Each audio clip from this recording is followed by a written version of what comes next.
2부 소설 시작해 보도록 하겠습니다. 첫 소설은 김멜라 작가님의 저녁놀인데요. 이 작품은 제가 추천을 했습니다. 세상으로부터 버려질 위기에 처했던 모형 페니스의 회고록 뭐 이런 식으로 적어놨는데, 두 여성 커플이 있어요. 레즈비언 커플이 있는데 집에서 같이 살다가 이제 5주년이 돼가지고 딜도 성인용품을 구매를 해요. 근데 이분들은 이미 본인들의 어떤 사랑에 뭐 육체적인 만족감이 있고 이미 어떤 정서적인 교류가 있기 때문에 굳이 이 모형 딜도가 없어도 이미 사랑이 충분하거든요. 그러다 보니까 이 모모라고 불리게 될 이 모형 성인용품이 방치가 돼요. 그러니까 이 소설은 이 모모라고 불리게 될 이 모형 페니스가 그 폐기의 위기에 처한 자신의 어떤 존재적 불안 플러스 자기를 버려둔 저 두 여성들에 대한 분노, 이런 것들을 토해내는 소설이거든요. 어떻게 읽으셨을지는 모르겠는데 저는 굉장히 재밌게 되게 빵빵 터지면서 읽었거든요. 모형 페니스가 쏟아내는 어떤 분노들도 그렇고 여러 가지 풍자가 담겨 있기도 하겠지만, 여기서 이제 포인트를 여러 군데 맞출 수 있을 것 같은데, 그 커플들 간의 어떤 애틋한 사랑, 마음의 교류 이런 거에 맞출 수도 있지만, 이 모모라고 하는 친구에게 포인트를 맞춰보면은 이 모모가 본인의 이름을 붙이게 된 계기가 그거잖아요. 내가 버려질 것 같으니까, 쓸모가 없으니까 어떤 철학책을 보고 그 무쓸모의 쓸모, 쓸모없음의 쓸모라고 하는 데서 내 이름은 모모다 라고 하면서 자기 어떤 존재 증명을 하잖아요. 자각을 하잖아요. 그 실제 어떤 삽입과 결합으로만 사랑이 상정되는 그 이중 젠더를 이 두 여성들에게는 그게 필요가 없는 거잖아요. 거기서 이제 어떤 남근이 가지고 있는 그 이상한 어떤 권위와 어떤 필요성 같은 게 있는데, 이 두 여성 커플은 그냥 본인들이 원하는 사이즈에, 심지어 바이브레이터도 달린 그런 것들을 마음껏 구매할 수도 있으니까 거기서 한번 그 남근이 가지고 있는 어떤 필요성이라던가 권위 같은 게 무너지는 거고, 또 동시에 두 번째는 그러한 마음에 든 모형 페니스조차도 또 쓸모없어서 폐기되는 거니까 한 두 번 정도 어떤 그 남근이 가진 상징이라고 할까, 이런 것들이 이중적으로 무기력해지는 그런 부분이 저는 좀 되게 재밌었던 것 같습니다. 어떻게 읽으셨나요, 여러분께서는? 저는 이거는 성인 버전의 토이스토리다.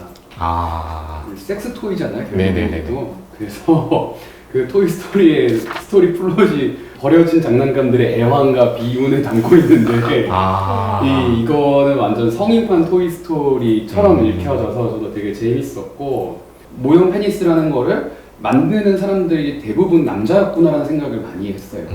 저는 그냥 기본적으로 되게 재밌었고, 어쨌든 이 거대하다고 여겨지는 남성성의 유쾌한 전복? 이런 것들이 잘 서사화됐다, 이런 생각을 하긴 했어요. 그리고 조금 좀 도식화된 측면이 있다고 생각이 되거든요. 남성성의 어떤 표상을 성기라든지 아니면 레즈비언 커플을 통해서 그 무쓸모랄까 무용함을 이렇게 보여주는 방식 자체가 아주 신선하다거나 뭔가 날카롭다는 느낌 자체는 조금 덜하지만, 마지막에 짐 정리하다가 그냥 이것도 나중에 또 필요가 있을 수도 있고 또 혹시 모르잖아 이러면서 남겨두는 것들 중에 하나로 이제 이거 목에도 대보고 어깨도 대보니까 되게 의외로 시원한데 이러면서 이제 남겨두는데, 거기에 그 장면에서 저는 되게 유쾌하게 이걸 잘 풀어냈다는 생각이 재밌었고, 두 번째는 이제 최근에 한국 소설에서 이제 레즈비언 커플 얘기가 꽤 많이 이제 나오는 편인데, 대체로 이야기의 어떤 포인트가 그 두 사람의 갈등이었거든요. 그러니까 대체로 이제 갈등이 한 사람은 조금 오픈하고 싶어 하고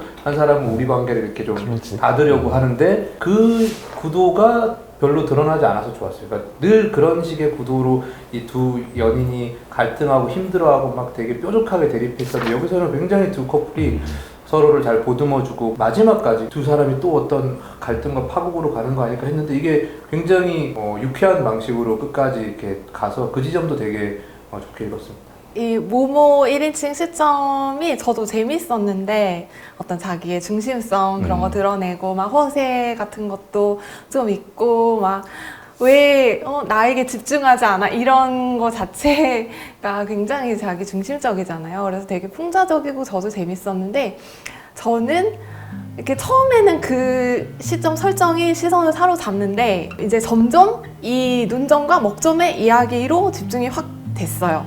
그런 K-레즈들의 이야기를 약간 다면적으로 그려내고 있는 그것이 이제 굉장히 좋았고, 제일 좋았던 거는 이 딜도 시점이 마지막에 이제 완전히 약간 무력화되면서 이 눈점이와 먹점이의 세계관 속으로 이제 들어가잖아요. 이렇게 파도 못 자르고 폭력적인 모든 것으로부터 지켜주는 그런 세계관이잖아요. 근데 그런 세계관 속으로 이제 들어와서 뭔가 이런 과일 옷을 입고 이렇게 그 안에 뭔가 평화롭게 놓여있는 그 장면, 이게 이제 약간 세계관적인 전복 이거를 보여준다는 게 굉장히 이게 에너지가 엄청난 소설이다, 이것은. 말씀해주신 것처럼 저도 이렇게 계속 처음에 이제 워낙 그게 특징적이니까 딜도 이야기를 먼저 했지만 결국에는 이 이야기는 두 사람의 사랑 이야기잖아요.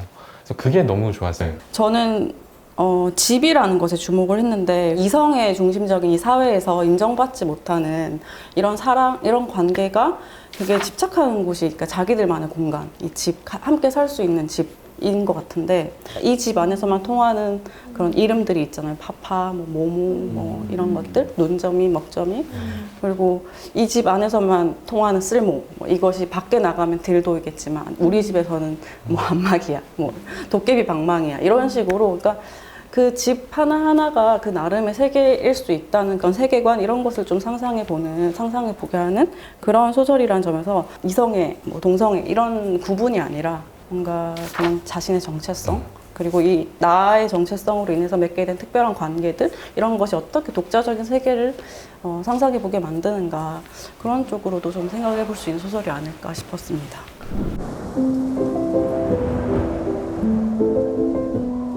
두 번째 소설 갈게요. 그 박사영 작가님의 보름 이후의 사랑인데요. 김나영 선생님께서 추천해 주신 작품입니다. 이야기를 해주실까요?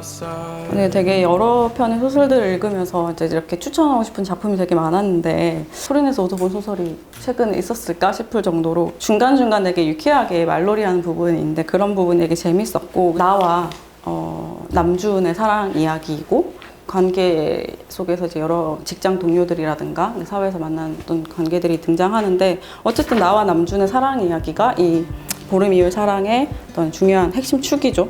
중요한 것은 이 나와 남준의 성격이 굉장히 달라요. 소설의 핵심적인 문장이 성격이 곧 운명이다 라는 문장인데, 이 성격이 너무 다르고, 그리고 또 하나는 어떤 동성애의 사랑이 쉽지 않은 환경, 이 사람은 이 관계를 더 힘들게 만드는 게 등장하고, 그 다음에 이 어떤 팬데믹 시대의 어떤 사랑, 이것이 또 이 소설에 굉장히 중요한 배경으로 작용을 하죠. 그래서 뭔가 사생활이 보호되지 못하고 동선이 공개된다든가 뭐 이런 것들, 그 다음에 이 동성애에 대한 공격이 더 노골적으로 일어나는 그런 상황에 대해서도 이 소설이 좀 짚어주고 있다. 늘 이제 박상영 작가가 잘 쓰는 정말 매력적인 로맨스 한 편을 또 읽은 기분이다라고 느꼈으니까 되게 박상영 작가의 소설이고 이거는 또 박상영이 잘 쓰는 걸 썼다 이렇게 읽고 그냥 끝을 내려고 하는데 이게 여운이 약간 있더라고요. 이게 이 보름 이후의 사랑이라는 제목도 제목이지만 이제 지금 이제 이 소설의 마지막 장면에서 보면 자가격리에 들어간 지금 현재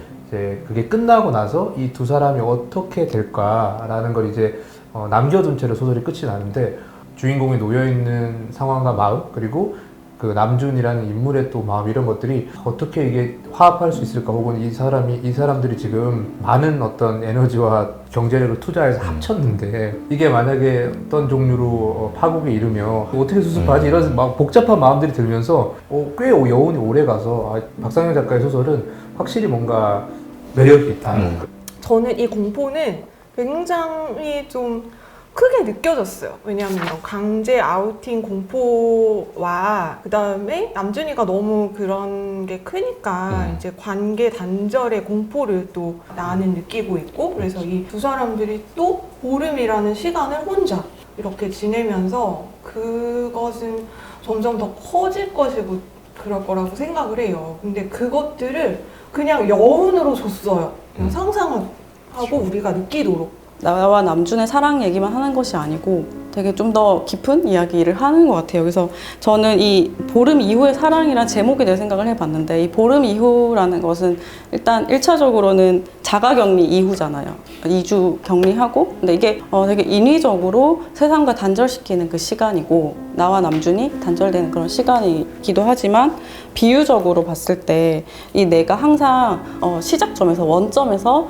보름달을 보면서 어떤 소원을 빌잖아요. 어떤 관계도 없고 뭐 아무것도 없을 때 뭐 이렇게 갖게 해주세요 뭐 이런 식으로. 그러니까 어떤 원점으로 돌아가는지도 생각을 해보게 만드는 제목인 것 같아요. 보름 이후라는 것이 어떤 시간이 경과한 다음, 이 다음이라고 느끼게 만드는 지점도 있지만 다시 그래서 원점으로 돌아가서 이 사랑에 대해서 생각을 해보게 만드는, 그래서 내가 도대체 어떤 사랑, 어떤 관계를 바라는가를 다시 한번 생각해보게 만드는 그런 제목 같기도 하다 생각을 했습니다. 흥미롭긴 한데 선생님께서 많은 시간을 쓰라고 하시긴 하셨지만 속도를 내서 또 1시가 다 돼가니까 다음으로 넘어가겠습니다. 3번.